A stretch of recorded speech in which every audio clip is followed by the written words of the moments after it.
Welcome in everyone to season 2 of the Real Estate Tax Playbook, where we discuss all things real estate, providing timely and precise information to real estate professionals looking to build their own customized tax planning playbook. As always, I'm your host, Evan Ross. I'm a tax director with Brown Edwards and Company, based out of our Roanoke, Virginia office location. By now, after a full season of the podcast, you all are probably familiar with Brown Edwards, but if you have not gotten a chance to check out our website, please do so at your convenience. You'll find a link to that website in the description of this podcast. On the website, you'll find more information on our other service lines, service providers, as well as our office locations throughout Virginia, West Virginia, and Tennessee. So with that, it's hard to believe that we are now in season 2 of this podcast. We've been doing this for about 12 months. We've kind of worked out the kinks. I think we've gotten better at it each month. We took a little hiatus during the month of August to do some prepping for season 2. I will say season 2, while we'll be sharing all the technical tax information, we're also going to have some folks within the industry, within our markets, coming in and sharing their kind of boots on the ground experience and expertise to provide guidance to our listeners out there. So with that, I'd like to introduce to you our guest for this first episode of Season 2. We have Brady Lawrence and Alicia Cundiff with the Roanoke City Department of Economic Development. Ladies, thanks for being here today. Thanks for having us. We're excited. Yes, of course. Of course. I know we met, I think it's at Sweet Donkey, maybe last fall, about a year ago this time, just kind of talking through this, where I was going with it. And we were like, yeah, it'd be a great idea if we can make this happen and us get on the podcast together. So fast forward a year, here we are. So I'm glad we're able to make this work. Yeah, us too. It's exciting because so many people are like, what's going on in economic development? It's like, well, how much time do you have? Yeah. This is a great platform for that. Exactly. So, and people can listen to as much or as little as they want. We can get long-winded and let's talk about everything. And then if people only want to hear about a certain segment, they can fast forward or rewind to that specific segment they want to hear about with economic development. So anyways, to get us started with the episode, I'd love for each of you to kind of just share a little bit of your background and what you do for the city of Roanoke. My name is Brady Lawrence. I am an economic development specialist with the city of Roanoke. I oversee retail and commercial activity for the city.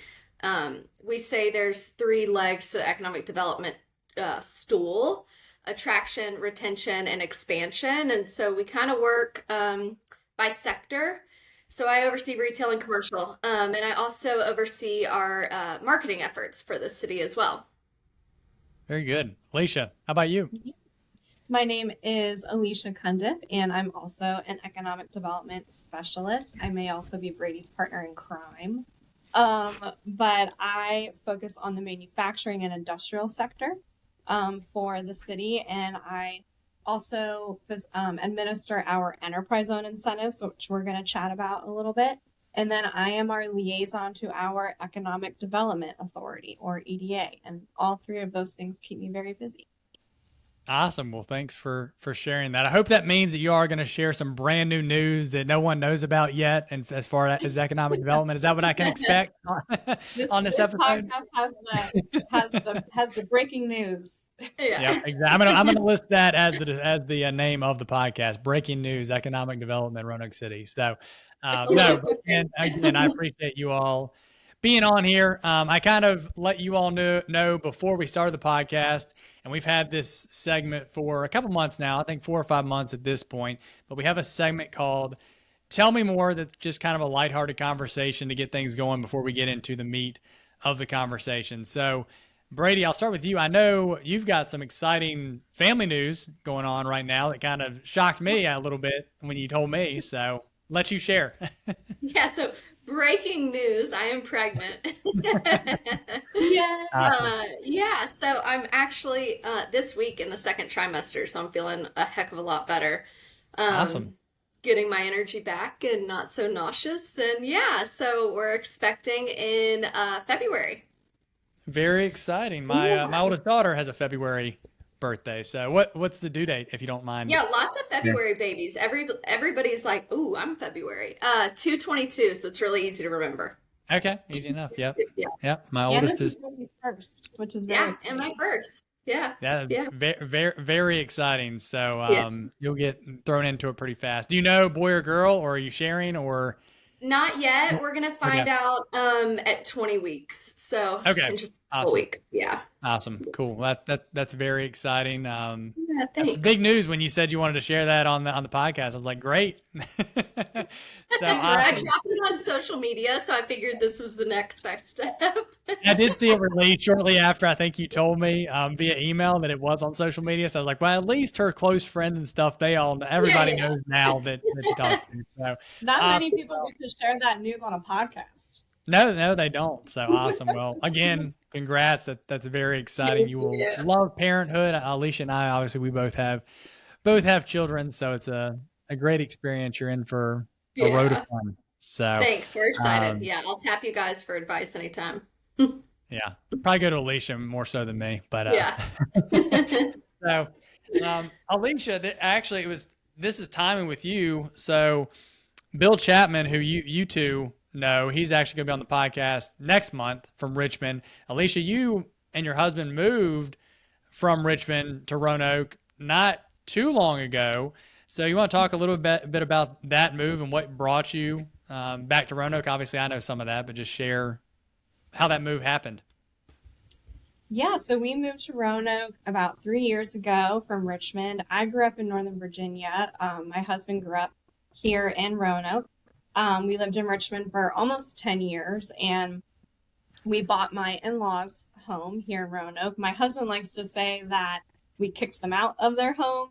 I like to say that they joyfully and happily sold us their home. So, but yeah, we moved here 3 years ago, and we have two young kids. And when we lived in Richmond, I was working in and around the General Assembly. And when we moved here, it was really kind of a leap of faith for me and what work would look like for me. And I honestly thought I would just continue doing that lobbying legislative work in some capacity, but met our now boss, Lisa, and she told me about this job opening. And I said, well, I've never done economic development. I've touched it a little bit through the General Assembly, but I've never done this before. And she said, no, just come and please apply. And we can teach you the things you don't know, but yeah, she was absolutely right. And I think our team, Lisa says this all the time, but our team has a ton of fun with what we do, and we feel very purposeful in what we do and get to be a part of those big wins in our community. And I think if you're not having fun and not feeling like what you're doing is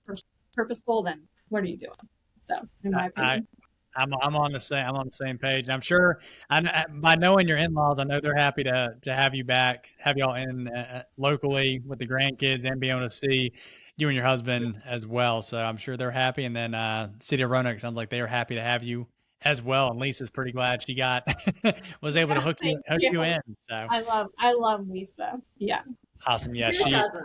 yeah, exactly. She she is makes great. Roanoke So feel like yep. home. Yeah, Yeah. we'll give her a shout out on the podcast. So Yes. at least I'm sure you'll listen in. So, anyways, well, thanks for sharing that and doing the Tell Me More segment. With that, let's go ahead and get into kind of more of the meat of the conversation. Kind of alluded to it a little bit earlier. We're going to be talking some of the localized incentives as well as the news going on in the city of Roanoke. So, I'll start it off with the incentives, talking about enterprise zones. Alicia, I know that's more your specialty area. Can you just give kind of a brief overview of what enterprise zones are? What is that? What are the incentives involved with enterprise zone and how that whole process works? Yeah, so the Enterprise Zone is a state and local program that encourages both job creation and private investment. So several localities in Virginia have one. It's not just the city of Roanoke. Some examples are Richmond, Newport News, Lynchburg, Danville. There's a great website, which maybe we can put into the show notes to figure out if your business is in the enterprise zone, VEDP, the Virginia Economic Development Partnership. has a website where you just type your address in and see if you're in an enterprise zone. But there's two key grant opportunities with that: the Real Property Investment Grant and the Job Creation Grant. So the Real Property Investment Grant is for property investment on a building, and then the Job Creation Grant is for net new permanent full-time positions. And what's great about that grant is that it runs for 5 years and it's cumulative as your business adds new jobs. And then specifically here in the city of Roanoke, we offer a number of local incentives, and whatever your locality you're in, they probably offer local incentives as well. And we really use those local incentives to leverage the state incentives and be kind of more wraparound a part of your property investment and job creation. Our most popular one is our facade grant program. A number of our downtown businesses have utilized that program, and we've really seen a high ROI in that program. We ran an analysis where for every dollar the city invested in that facade grant program, it sparked an investment by businesses of $5.68. So that's been a high performing program of ours. Wow. Do you mind expanding a little more on the facade grant?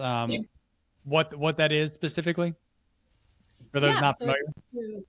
So it's to improve your facade. It has to face a right of way. That's why the downtown businesses have utilized it so highly. But it's any property that's within our enterprise zone, and it's we provide up to a third of your facade grant costs, or the max award is $25,000. So if you hit that max, depending on your facade renovations, it's a max award of $25,000. Awesome. And what is with the enterprise zone, with those incentives, how does that application process work? That's part of what my role is to help businesses, guide them through that process and make sure they're aware of everything. There's the state application process, and then there's the process through our office for the local programs. So the state application is online through a portal, and they're due April 1 of every year. They do a webinar each year that I make sure that you are receiving the notifications for that. And then the local incentives just run through our office and are on our website, and we process those and help answer any questions that you have on those. And I should add that they are facilitated through our EDA, our Economic Development Authority. Awesome. Thanks for sharing that. We also do a number of enterprise zone applications that we have to deal with at our office. From the state side, I'm assuming with the local incentives, you all can process that pretty quick. With the state, it's probably, I assume it's a little bit slower. What's usually the turnaround time on these enterprise zone incentives being approved? Yeah, so they apply by April 1, and I would say definitely midsummer, businesses are receiving their grant reimbursements. Okay, great. Yep. So a few months. Yeah, pretty quick turnaround for the government, If because I I know a could lot of just other. add, Go if I ahead, could Brady. just add one little point. So I can't emphasize this enough. It's so important for the business owner, to get in touch with our office, primarily Alicia, prior to starting any work, particularly for the facade grant program, because our EDA does have to approve that. And so definitely before you start work, get in touch with us. Awesome. Yeah, thanks for sharing that as well. But would you say most businesses in the area are aware of these incentives, or is this something where there needs to be more education to business owners? I think there can always be more education. I think, though, to answer your question, I would say it's 50-50. But from our office's standpoint, we want to make sure that every business is aware, because we never want them to leave money on the table that's available to them. I've seen where there's been really engaged commercial realtors, and they'll include the enterprise zone information and my contact in the packets, and that's probably the best practice. Or the business owner themselves is just searching online and comes across it, or we reach out to them. Something that our office does is we'll pull all the permits going on in the city and then identify if they're in the enterprise zone or not. And there's actually been some really great success stories of businesses that had no idea that the work they were doing could be eligible for incentives, or that what an enterprise zone even was. And then they've received this real property investment grant. So Awesome. Yeah. Thanks for sharing that. So this could be some of our real estate developers, investors, but also some of our local small businesses that that own real estate and have employees with the employee piece of the job creation grant. absolutely. So Absolutely. awesome. Well, thanks for sharing on that. Another incentive I wanted to talk about is something that's opening up funding on October 1st of this year with the business equipment incentive. Would you want to speak a little bit more on that? I think that's one that not a lot of people are familiar with. Yeah. Mm-hmm. Yeah. Brady, do you want to give an overview and then I can kind of talk about the backstory? Sure. Yeah, we're super excited about this program. So on October 1st, like you mentioned, our city's EDA, Economic Development Authority, will open the next round of funding for what we call the Business Equipment Incentive Program. And it was designed by our EDA to help grow and modernize our City of Roanoke businesses by offering a 50-50 match on eligible equipment purchases. Last year, the very first year we rolled it out, the funding absolutely flew off the shelves. Like it was gone in, I think, 6 days. Oh, Um, wow. yeah, so it's on a first come, first served basis, and there's an application process. It's very, very simple. And so, yeah, we work with the businesses to make sure that they provide all the necessary documentation, and then we approve or deny. Um, but this year we have tailored the program a little bit. And Alicia, do you want to talk about kind of the how we've tailored that? Yes. So we've created two different sectors and two different buckets of funding, so to speak. There's the manufacturing and industrial sector, and it's a 50-50 match up to 20,000. And then there's the commercial and retail sector, and that's a 50-50 match up to 5,000. A key difference that we decided to implement with the two sectors is for manufacturing and industrial businesses, they have to show at least two full-time W-2 employees, but for the retail and commercial sector, they just have to show one full-time W-2 employee. And that really came out of some learning from last year's process. And really those small businesses, a lot of them were downtown, that only having one full-time W-2 would really make them more eligible for the program. And like Okay. a lot of times, restaurants, we would hear from a lot of restaurateurs last year, and they'd be like, well, we have 20 part-time employees, but we only have one full-time W-2, and this would, this would make a really big impact on our business. But we just can't apply because of the eligibility requirements. So we tailored that a bit this year. So we're really excited for the program starting on October 1st. That's awesome. So we'll see if it takes less or more than 6 days Yeah. this year. That's incredible. So, what is the total? If you can share the total funding available for this program? Yeah, so the EDA decided this year to up the funding. Last year they funded it at 200,000. This year they're funding it at 250,000. Okay. 200,000 of that is earmarked for manufacturing and industrial, and then 50,000 for retail and commercial. And I just wanted to share briefly about why this program was created. When Brady and I were out visiting with businesses, and one, if they were not in the enterprise zone, there really wasn't anything we had to offer them unless they were Mhm. planning a large expansion that would make them eligible for possible incentives with the state, which is, obviously not often.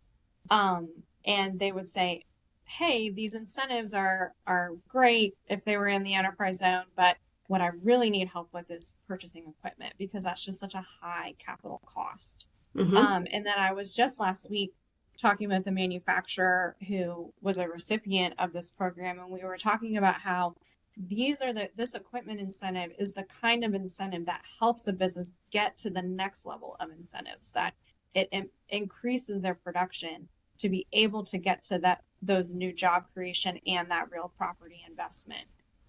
So we really saw this as a way to continue to help our businesses to grow. And we did an analysis where with the equipment that the recipients last year purchased, it's an estimated tax revenue to the city of $266,000 Wow. over 5 years. And that wasn't money that the city put in for the program. That was EDA dollars that's creating a return back to the city. Mm-hmm.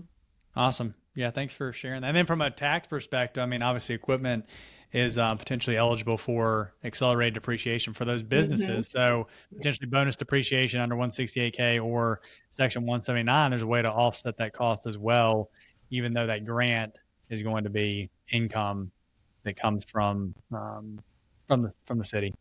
So, Yeah, absolutely. So they can really leverage that grant. Yep. So awesome. Well, thanks for sharing that, because that's real money that's out there on the table and worthwhile to a lot of companies out there. So very good. There's a lot of other grants that are out there that have been awarded recently. Brady, Alicia, I'll let either one of you take this, but what are some of the larger grants that have been issued lately? Well, we've had so many great ones that Brady and I are going to split. Y'all go right ahead. So Yeah. I'm aware of some of them. I'm sure there's some that I'm not aware of yet. So yeah, share away. Yeah, I'm going to talk about the first two. Okay. So the first one we won last year was a $7.5 million grant from the Virginia Business Ready Sites Program. That's administered through VEDP, the Virginia Economic Development Partnership. And that was to develop a tract of land in our industrial park that we call Tract 8. Very exciting name. To make the property shovel ready for a future manufacturing prospect.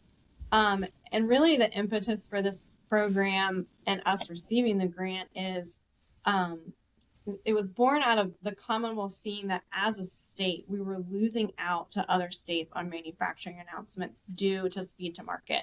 And we know today that speed to market is the number one factor in where a company decides to locate.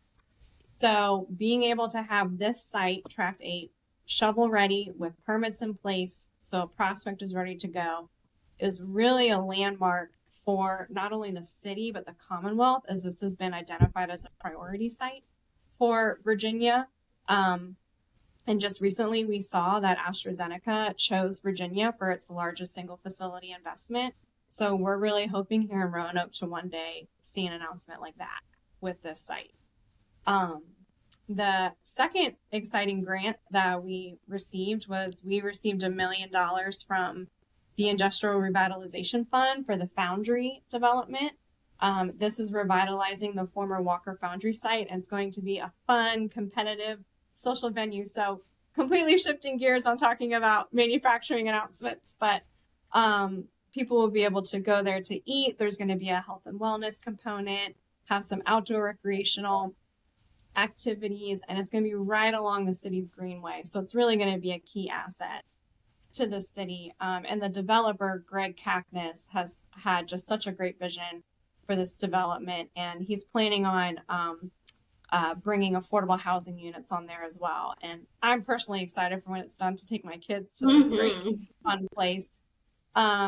The Industrial Revitalization Fund, it's managed through the Department of Housing and Community Development, and it focuses on properties like the Walker Foundry to revitalize vacant and industrial properties. And there was really some creative financing with this program that I think really makes this program cool for other localities to look into.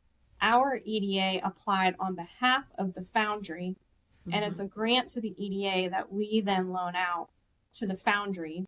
And the EDA gets to create those dollars into a revolving loan fund for other projects like this down the road. So it really creates an impact in our community beyond this one development. Wow, that's great. Brady, did you have some other ones you wanted to share? Yeah, there's a few more. So the city received very, very recently a $50,000 infrastructure grant from the Commonwealth Virginia to enhance the historic city market by providing new awnings. They're well past their lifespan and just are a bit worn and need to be refreshed.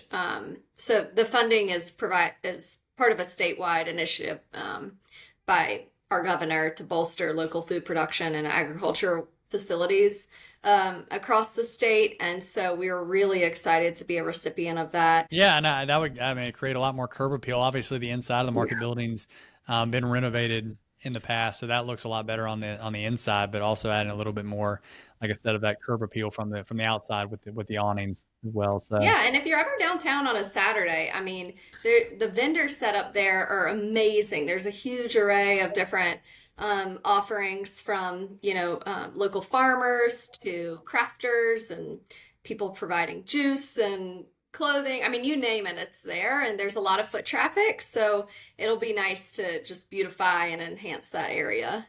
yeah, that's great. And then the second one that I guess fourth one that we'll mention, fourth and Second for final. you, fourth overall. Yeah, exactly. So we received a grant from DOT for $770,000 for transit-oriented projects on public assets.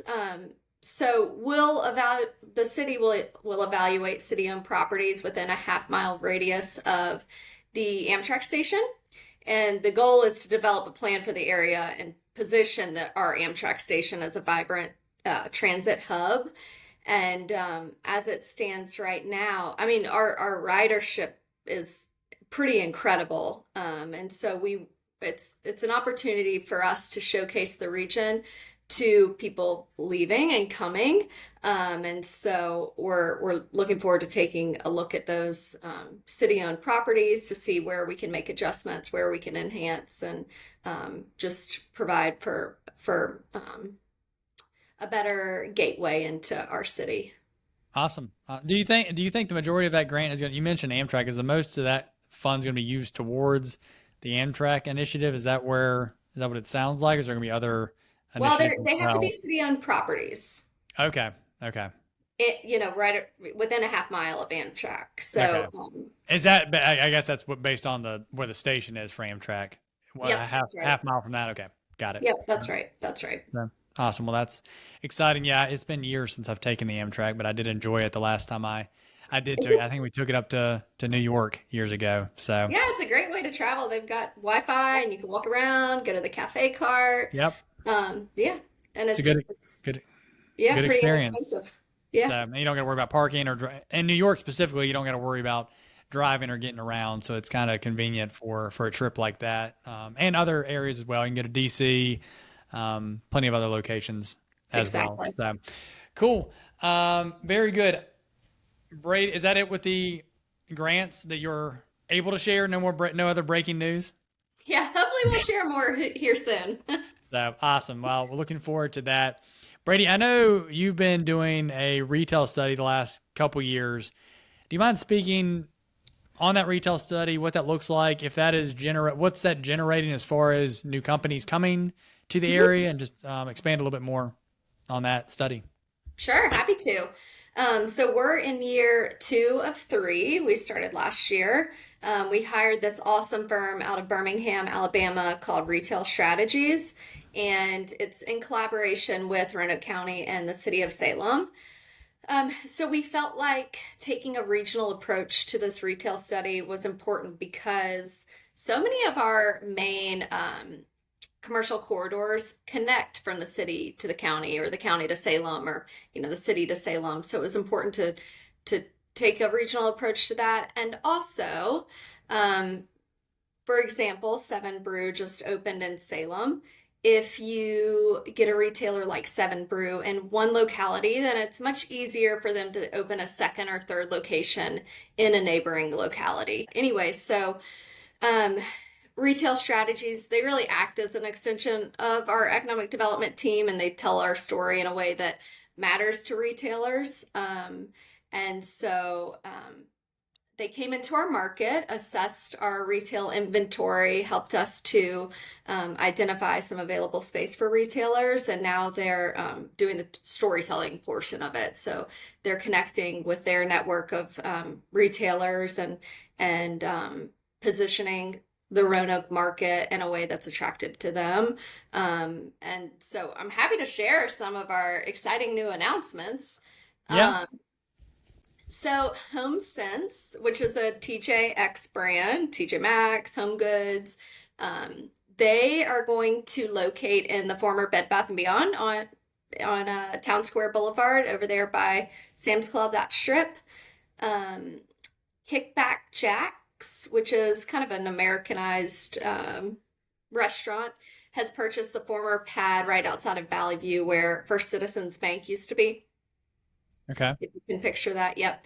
And then we have a couple new to market retailers, which I can't announce yet, but I'm so excited for them. One will locate near that Home Sense in the former Ashley's outlet. And Okay. then another new to market entertainment chain will be located in Valley View Mall.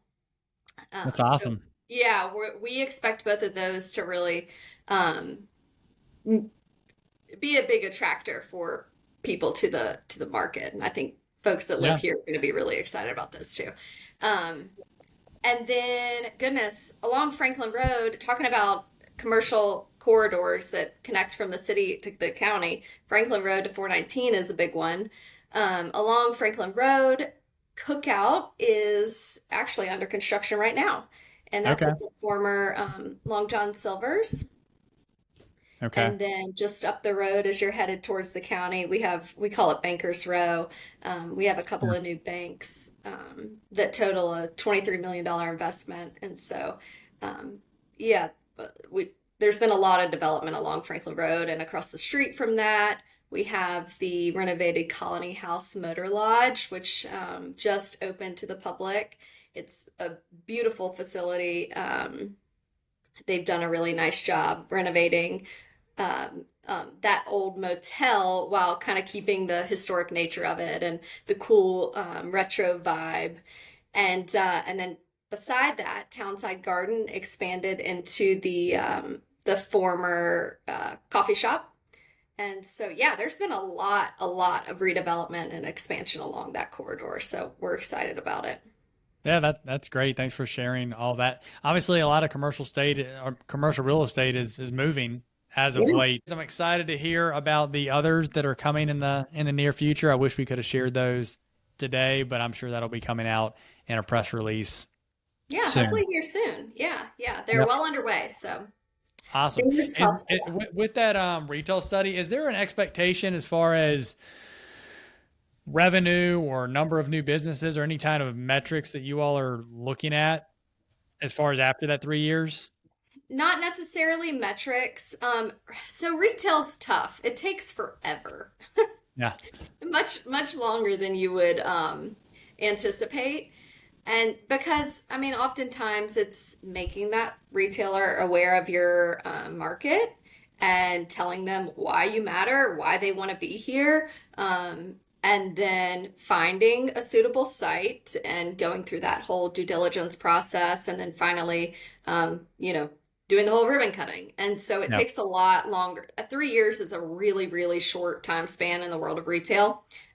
So as far as metrics go, it's kind of hard to put a number on it, but we're looking at a lot of like, goodness, my connections with retailers now compared to 2 years ago, a year ago, is just incredible. I mean, we attend the largest retailer conference in Las Vegas called ICSC, the International Council of Shopping Centers, alongside retail strategies in the county.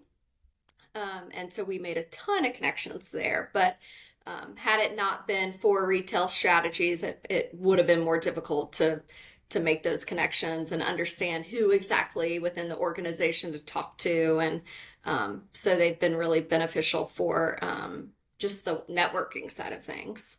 Yeah, that's great that they've been able to be that kind of segue into those relationships and hopefully create some brands and some companies that do end up coming to the Roanoke Mhm. market, along with the others that are already established in Roanoke expanding. So awesome. Well, thanks for that. We've gone over a lot of news and announcements, tax incentives, while we've talked today. Is there anything else large you all want to talk about as far as news, developments, anything going on in the Yeah. city? I feel like we can't end this podcast and talk about development without mentioning Carillion. Okay, Um, yes, yep, yes. Yeah. So they just erected their new Crystal Spring Tower, which is absolutely beautiful. We're really focusing on innovation and being a premier medical provider for our region. Um, and Carillion is certainly putting their money where their mouth is on that. Uh, that new tower includes an expanded emergency department of 125 rooms. And Alicia and I were talking, and now that I'm entering the world of parenthood, hopefully I'll never need it, but Yeah. they have the region's first dedicated level 1 pediatric trauma bay, which is pretty special. Yep. And the whole facility is an expansion of about 500,000 square feet of clinical space. So just really elevating our region as an innovative hub for medicine and life sciences and biotech. And Alicia, do you want to talk about the new cancer center that's underway right now? Yeah. So the new Carillion Tallman Cancer Center is underway. It's replacing the current 41-year-old facility on South Jefferson to provide space for the growing number of patients who need care. And it's providing expanded treatment options and services. And this is $100 million project that Carillion is investing into in the city, set Wow. to open 2027. And really, like what Brady alluded to, really our city is moving away from being known as a railroad town to being a brain town, and Mhm. medical care and innovation really becoming something that we're growing into in the emerging biotech sector that's here in Roanoke. Yeah, Yep. Alicia and I had the chance to tour the new Crystal Spring Tower before it opened to the public, and it is incredible. I mean, the technology that they have there, again, you hope you never have to use it, but if you do, it's top of the line. The doctors that they're going to be hiring, the research teams that they'll be hiring, it's really incredible the momentum that's happening over there. Yeah, I've seen it from the outside. I haven't had a chance to go inside or tour it or anything like that, but it looks like a great facility. And you mentioned the doctors, the equipment, all that. Having that is just going to attract more talent to come to the area as Yep, that's well, right. as far as these physicians that are going to be in that facility. So, Hmm. and as well as the cancer center once that opens in 2027. So, a lot of good things Carillion is doing. Shout out to Carillion. So yeah, that's great. I appreciate you sharing that and what's going on with that in the biotech industry as well. So Absolutely. uh, awesome. No other exciting news announcements that I need to know about? No, I mean that, we that, have that the, lots of that the exciting, listeners need to know about, not me. yeah, lots of exciting stuff happening downtown. Uh, we have two new restaurant concepts coming. The First National Exchange Bank, which is a beautiful historic building downtown. I feel like I need to mention this because it is so exciting. And it's a mixed use project. So it'll feature a wine bar and fine dining restaurant. And Lisa and I, who we mentioned earlier, we had the chance to tour it in its demo phase, and they were just kind of explaining the concept and what it's going to look like and their vision, and it's going to be pretty spectacular. And then it'll also have a 27-room boutique hotel called the Promontory, and then an event venue with seating for 700. So I think Oh it's wow, good. so that's going to be a big Re- space. So yeah, yeah. what Yeah.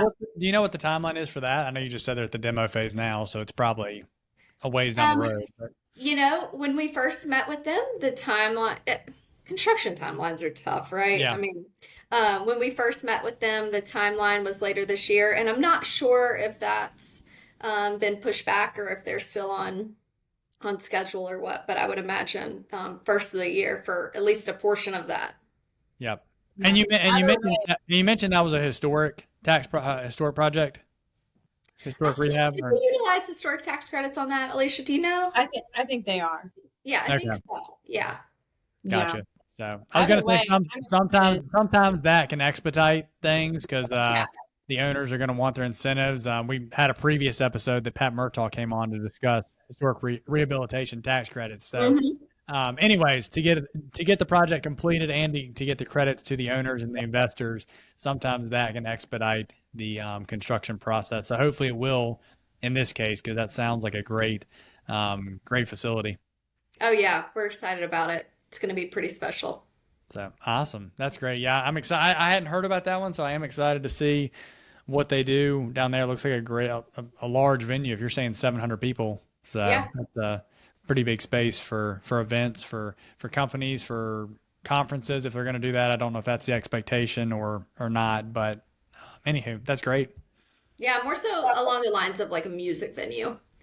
Okay, Hmm. awesome. Yeah, no, that's very exciting. So definitely attract more people to downtown and want to visit it, especially if it's brand new. Everybody wants to try the latest greatest thing. So Oh yeah. that's Yeah. great. Awesome. So Yeah. well, I appreciate the time today from both of you. A lot of good news. Um, Sharing those incentives with our listeners, a lot that they can take advantage of. I would want to give both of you a chance, if you don't mind sharing your contact information, if listeners are interested in some of these incentives, learning more about the process, how can they get in touch with you to find out more? Yeah. Do you just want like our Yeah, I email think address? email's fine. I mean, you don't have to share your number, but they can obviously visit the Roanoke City Economic Development website. But along with that, yeah, we'll have subtitles at below the bottom that show your contact information. Yeah. Yeah. It's like call me, beat me if you want to reach me. Yeah, exactly. Well, I think most importantly, you should just go to our website, bizroanoke.com, bizroanoke.com, Biz Roanoke. And our email addresses are pretty simple. It's just alicia.cundiff@roanokeva.gov. And Awesome. I'm brady.lawrence@roanokeva.gov. You can pretty much get a hold of any city employee. First name dot last name. Yeah. Easy enough and good to know. So yeah, if anyone has questions, if you like what you heard today, if you want more information, feel free to reach out to Brady, Alicia, or myself if you do have questions. So we'd love to share more. So with that, that is a wrap for this episode, the first of season 2 of the Real Estate Tax Playbook. I appreciate everyone tuning in. Brady, Alicia, I appreciate both of you all for all you do for the city and our relationship that we have. Been great getting to know both of you over the years. So please, listeners out there, go check out our podcast, our other episodes. You can subscribe, like, wherever you get your podcast. You can go to Apple Podcasts, YouTube, Spotify. Please make sure you are liking, subscribing, and we appreciate any of the feedback we can get. So with that, we will see you next time with more information from the Real Estate Tax Playbook.